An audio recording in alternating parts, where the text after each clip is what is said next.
ากคอยรู้ว่าจากเจ้าก็รู้ดีแก่ใจหลับตาเสนอ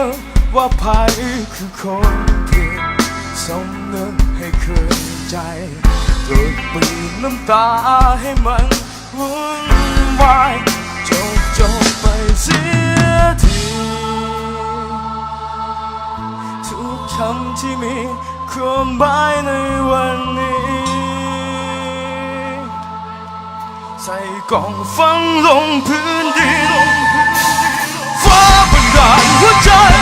ตาคู่นี้ที่มือบอกได้มองเห็นความเป็นจริงกับคนที่เจ้านั้นสมกอดน้ำตาที่รินไหลทำในวันนั้นมันก็เจ็บปวดในหัวใจ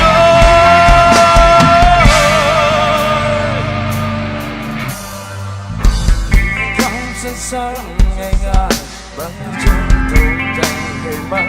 เป็นบทความหวานซึ้งกินใจเท่าใดก็คงบ่มีความหมายต่อจากนี้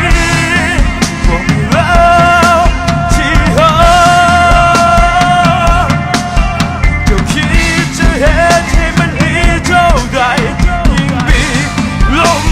หายใจความดันหัวใจ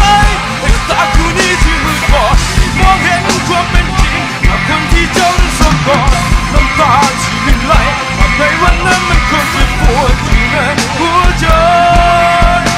ลบเลือนและจางหายเจ็บปวดทุกครั้งที่ยังหายใจกับความเพ้อความผิดหวังที่เดินทางจากไปแสนไกลพอมีวันคืนกลับมา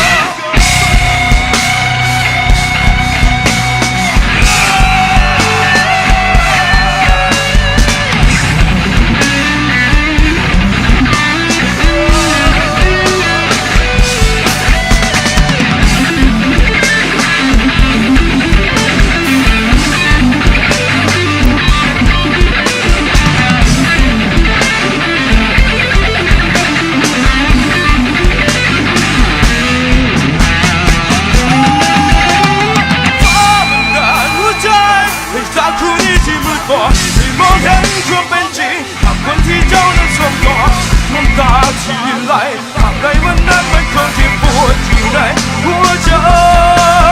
ไม่ลบเลือนและจางหายเจ็บปวดทุกครั้งที่ยังหายใจกับความเพ้อความผิดหวังที่เดินทางจากไป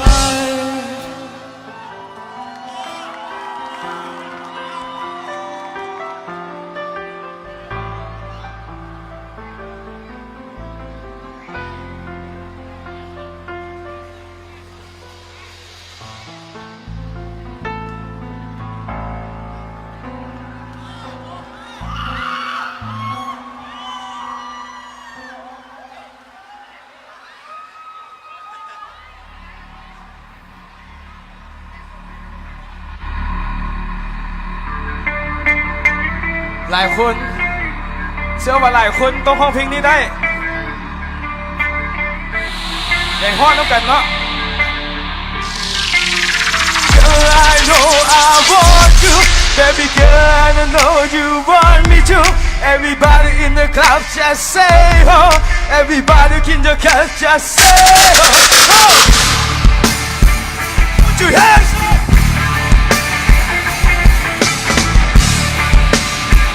Put your hands up!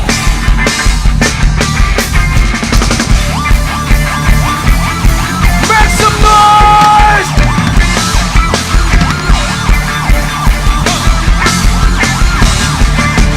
Let's go! เพลงนี้ให้เจ้าคนเดียวคนอื่นบอกไม่สิเกี่ยวหมดเพลงผ่านเรดิโอเลดี้ที่มีสมบูรณ์คนนี้ผู้ชิงมาโชว์เขามาเล่นเอามารับเอาวันมีโกเรื่องได้บอกเนาะ Let's go! Sup, sup, sup, sup, sup, sup, the world. Sup, sup, sup, sup, sup, sup, the world. If only you could work, you try to want it wrong. Nobody love, get to read. Come on, look come pop the ball, don't zone. And now Joe come find but not, oh baby. Oh lele, let you on it. On Saturday and Sunday, I'm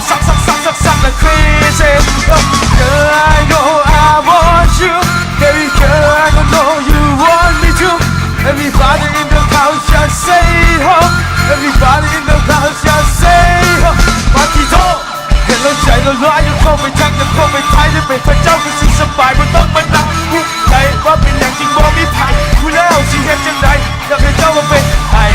เลิฟคอยอยากสักอย่างหักเจ้าหักกันมากกันยิ่งกว่าทุกสิ่งถ้าเป็นไปได้ก็คงจะหักมาสวีวิ่งถ้าเป็นไปได้ก็คงจะสักได้ยกอยู่ let's go ซ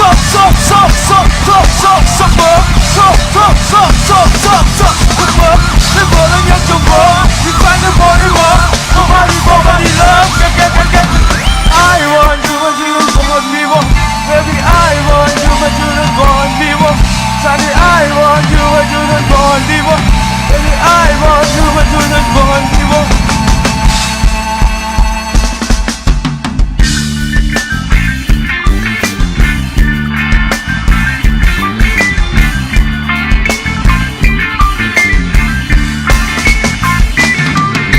สาวเจ้าคืองามแท้น้อสาวเจ้าคืองามแท้น้อไอ้คนมารอสิขอจีบน้องได้บอกถ้าว่าได้สิบอกอีแม่เลยพอถ้าว่าได้สิบอกอีแม่เลยพอไปสู่ขอน้องเข้าประตูวิวาอันมาขอซ้ำนี่ละขอไว้สาก่อนคันบ่ได้คือสี่เดือนฮ้อน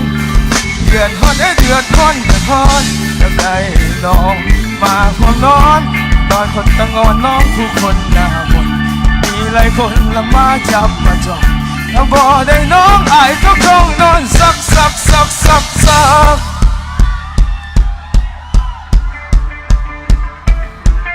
เป็นยังไง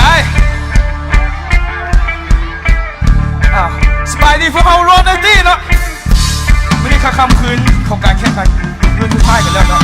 ขอบใจทางคณะกรรมการที่เปิดโอกาสให้พวกน้องได้เข้ามาพบนี่ที่สำคัญของขอบใจทางทีมงานเดี่ยวเรา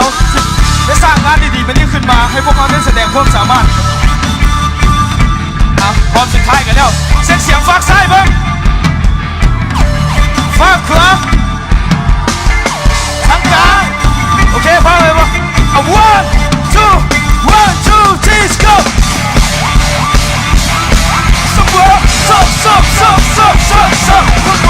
They ball and you can ball. We try to ball it well. Nobody love. Get going.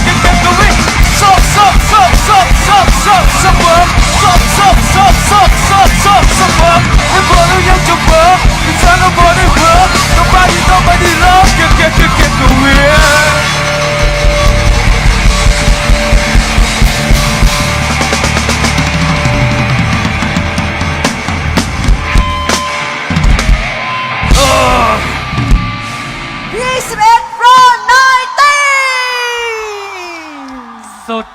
สุดยอดเนาะเห็นทุกคนนี่สามารถเต้นได้ แล้วคณะกรรมการของเขาเดว่าจังใดเนาะเขาเสิร์ฟมาเอามายืนให้มันครบกัน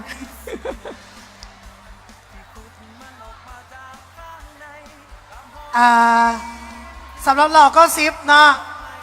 รอในที่เราเก้าซิปรอ90พวกเขาเป็นอันเดียวกันไอ้คิดว่ามันนักแน่นมันแจ้งมันเข้มเพลงเดมอิดเพลงคนพิษเป็นเพลงที่ไอ้ค่อนข้างมากแหละแต่ทักซิโดเนาะมากหลายแล้วก็พวกโตกเห็นได้ดีตำแหน่ง6 คนเล่นกันแบบแยกละเอียดคลีนหลายมือเบสมือกองพี่โป้เห็นได้ดีเกือบลดความเป็นออกมาหน่อยหนึ่งเนาะแต่ว่าก็เห็นได้ดีหลายขอบใจสักบอกคิดว่าคนก็ตู่สิห้องเพลงธรรมดาได้แล้วก็สำหรับเพลงที่สองเป็นเพลงที่เจ้าของเก่านี่มันเพอร์เฟกต์หลายหรือเพลงนี้เพลงสักเป็นเพลงยุคใหม่ของการเฮ็ดฮิปฮอปสมัยตะกี้เนาะพวกโตมาโคเวอร์ได้แหลกลานตีโจทย์แตกวัดทุกส่วนของมันอิลีค่อนข้างมากคันมีคนห้องซอยได้แฮงซีดีเนาะเพราะว่าถือว่าจัดคนเดียวเมื่อวานนี้กันตอนซาวเช็คก็ได้ล้มกันแล้วแต่ว่าย้อนบ่ทันแต่คากลายไอ้ผู้ซึกมา ตอนนี้ในใจอ้ายเด้อเอ็กอามี่กับพวกโตนี่แหละ ที่อ้ายคิดว่านะ เพราะว่าไอ้รู้สึกว่าพวกโตมันแมนร็อกแท้ๆบ่ได้ตั้งเหตุมันเป็นสันดานมันเป็นเลือด มันเป็นสิ่งที่พวกโตเกิดมาเป็นมันชัดเจนหลาย ขอให้โชคดีเนาะ ขอบใจไอ้สัส